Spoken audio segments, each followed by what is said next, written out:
basura nang nilalagay. O, yun, nakikita nyo may mga basura. Kasi ngayon yung kuha ng basura. Kaya makikita nyo tumpok-tumpok yung basura nasa sako.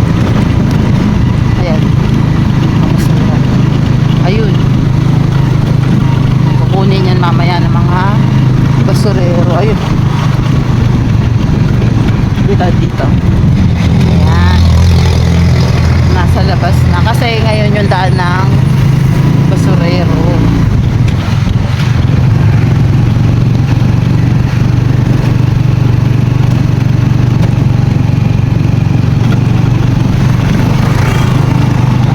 Ayan o.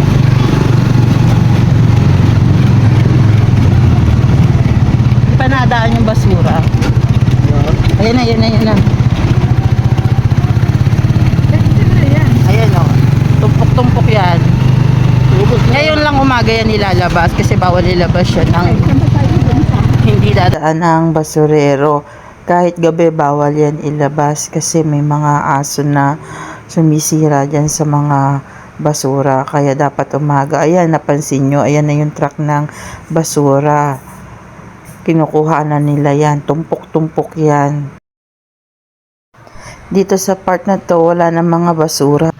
Ang linis na dito sa part na to kasi nakuha na ng mga basurero yung mga basura dito.